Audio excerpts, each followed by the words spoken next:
Perkenalkan, nama saya Nelly Diarofini, NIM 214, kelas PIR.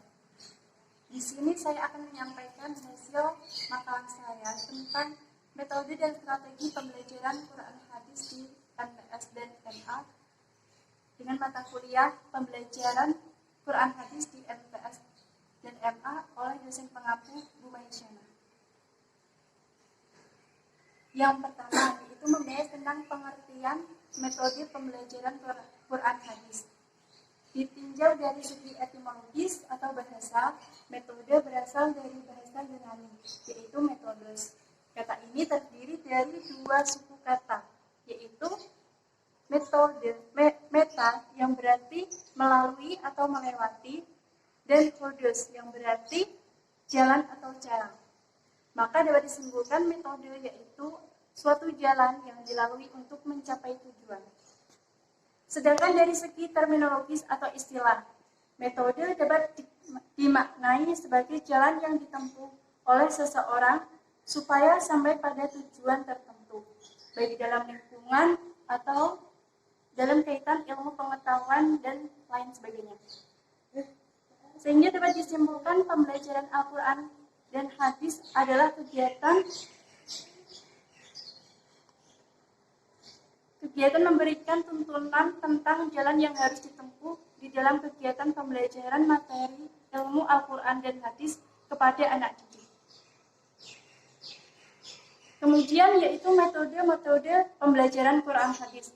Di sini ada 5. Yang pertama, metode diskusi. Yang kedua, metode tanya jawab. Yang ketiga, metode pemberian tugas atau resitasi. Yang keempat, metode demonstrasi. Yang kelima, metode ceramah. Yang pertama, yaitu metode diskusi. Metode diskusi adalah metode pembelajaran yang menghadapkan siswa pada suatu permasalahan. Tujuan utama dari metode ini adalah untuk memecahkan suatu permasalahan, menjawab pertanyaan, menambah dan memahami pengetahuan siswa, serta untuk membuat suatu keputusan.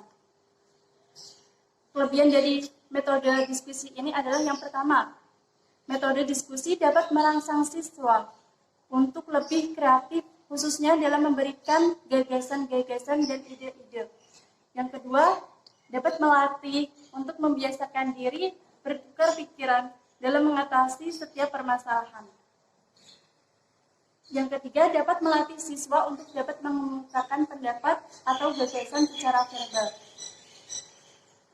Jadi di sini, kelebihan dari metode diskusi yaitu melatih siswa untuk dapat mengemukakan pendapatnya atau gagasan yang ingin disampaikan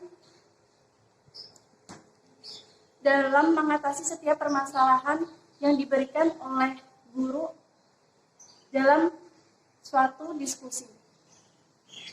Yang kedua yaitu kelemahan metode diskusi.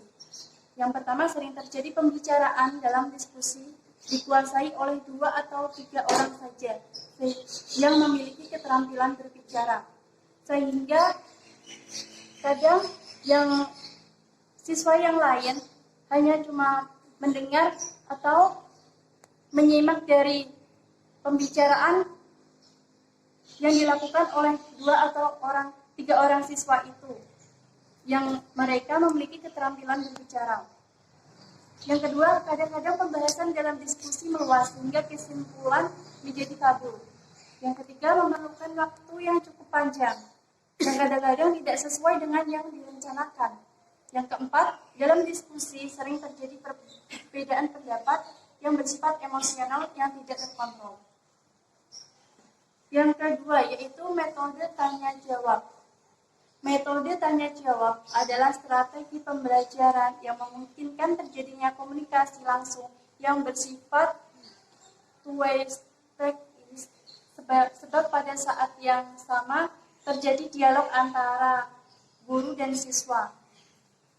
Beberapa hal yang penting yang harus diperhatikan dalam metode tanya-jawab ini. Yang pertama yaitu untuk mengetahui sejauh mana materi pelajaran telah dikuasai oleh siswa. Selanjutnya, memberi kesempatan pada siswa untuk mengajukan masalah yang belum dipahami. Yang Yang ketiga, metode pemberian tugas atau resitasi. Yang dimaksud dengan metode ini adalah suatu cara dalam proses mengajar bila mana guru memberi tugas tertentu dan murid mengerjakannya. Kemudian tugas tersebut dipertanggungjawabkan kepada guru. Metode resitasi di samping merangsang siswa untuk aktif belajar baik secara individual maupun kelompok, juga menanamkan tanggung jawab atas tugas yang ia kerjakan. Yang keempat yaitu metode demonstrasi. Merupakan metode yang menggunakan peragaan untuk memperjelas suatu pengertian atau untuk memperlihatkan bagaimana melakukan suatu kepada anak didik. Misalnya yaitu disuruh membuat peta konsep.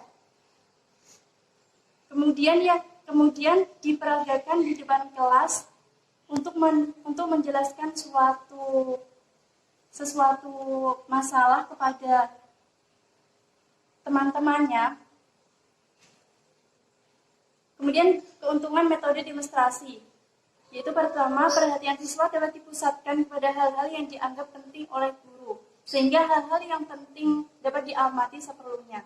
Yang kedua, dapat mengurangi beragam kesalahan apabila dibandingkan dengan halnya membaca di dalam buku, karena siswa telah memperoleh gambaran yang jelas dari hasil pengamatannya. Kelemahan metode demonstrasi. Yang pertama, demonstrasi merupakan metode yang kurang tepat apabila alat yang didemonstrasikan tidak diamati atau tidak dilihat dengan seksama oleh siswa. Misalnya alat itu terlalu kecil sehingga penjelasannya tidak jelas. Yang kedua, tidak semua hal dapat didemonstrasikan di dalam kelas. Kemudian yang kelima, yaitu metode ceramah. Yaitu guru memberikan uraian atau penjelasan kepada sejumlah murid dalam waktu tertentu dan tempatnya tertentu pula, sehingga waktunya itu terbatas dan tempatnya juga terbatas. Yang kedua, dilaksanakan dengan bahasa lisan untuk memberikan pengertian terhadap suatu masalah. Selanjutnya, pembahasan tentang pengertian strategi pembelajaran Quran hadis di MTSMA. Strategi berasal dari bahasa Yunani, yaitu strategos, yang artinya suatu usaha untuk mencapai suatu kemenangan dalam suatu peperangan, yaitu menurut bahasa Yunani. Kemudian strategi pembelajaran diartikan sebagai perencanaan yang berisi tentang rangkaian kegiatan yang didesain untuk mencapai tujuan pendidikan tertentu.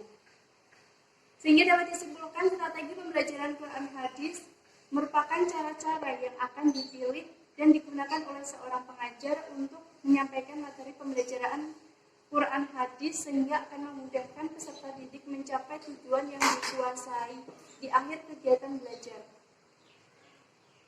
Macam-macam strategi pembelajaran Quran hadis di MTSMA ada 5. Di sini saya menyebutkan 5, yaitu pembelajaran langsung, yang kedua pembelajaran tidak langsung, yang ketiga pembelajaran interaktif, yang keempat pembelajaran empirik, yang kelima pembelajaran mandiri. Yang pertama, strategi pembelajaran langsung. Strategi ini menempatkan guru sebagai sumber belajar dan cukup efektif jika digunakan untuk menyampaikan informasi dan membentuk keterampilan secara langkah demi langkah. Contohnya yaitu menggunakan strategi menggunakan metode ceramah dan demonstrasi. Kelebihan dari strategi pembelajaran langsung yaitu guru dapat mengendalikan isi materi dan urutan informasi yang diterima oleh siswa.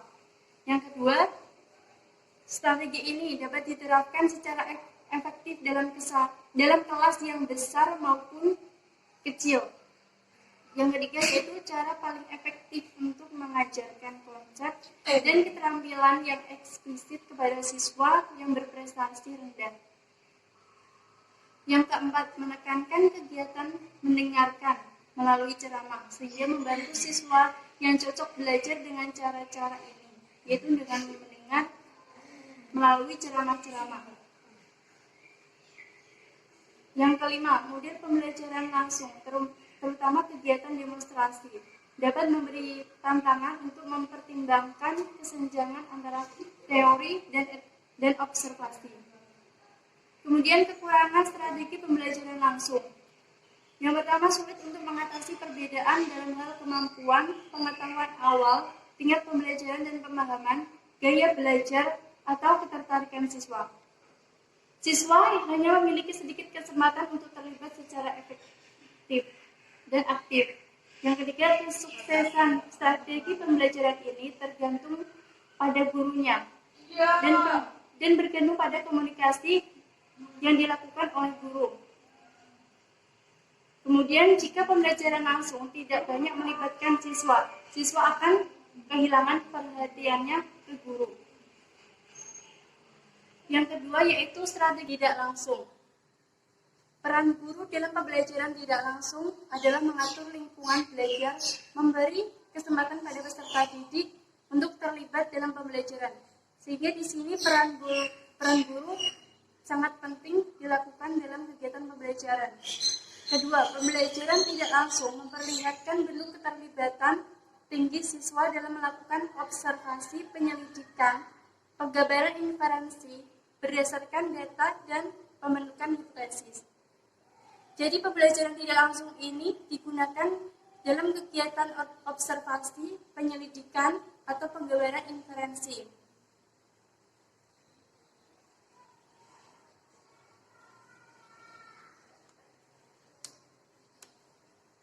Kemudian kelebihan strategi pembelajaran tidak langsung.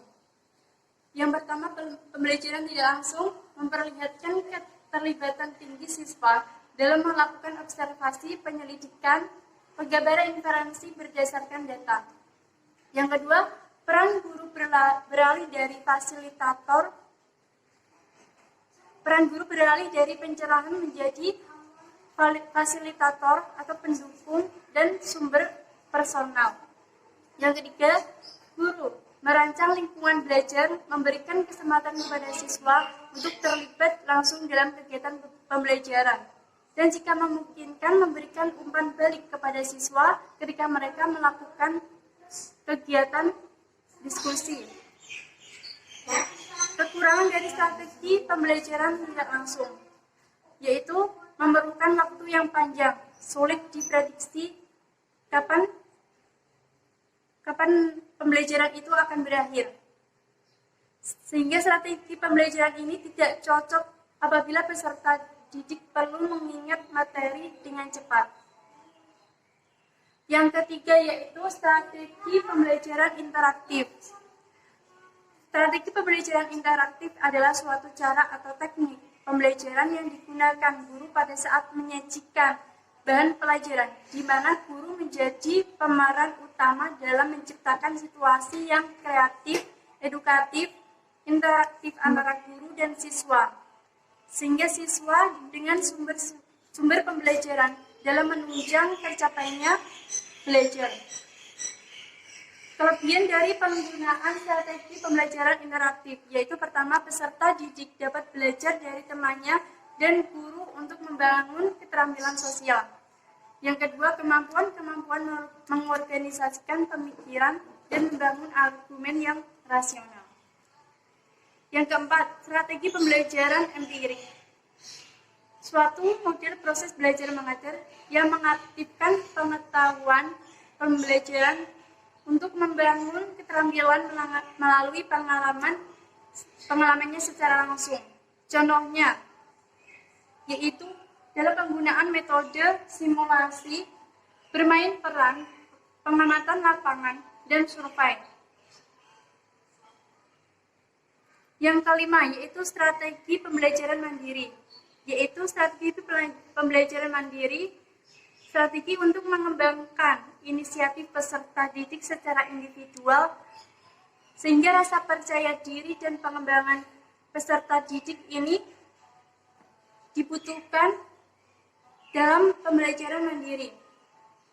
Pembelajaran mandiri dimaksudkan untuk mengatasi kelemahan pengajaran klasika, terutama dengan maksud memberi kesempatan kepada siswa untuk maju sesuai dengan kecepatan masing-masing dan memaksa siswa untuk belajar lebih aktif di dalam kelas. Sekian yang dapat saya sampaikan dalam menyampaikan materi metode dan strategi pembelajaran Quran hadis di MTS dan MA. Kurang lebihnya saya meminta maaf. Wassalamualaikum.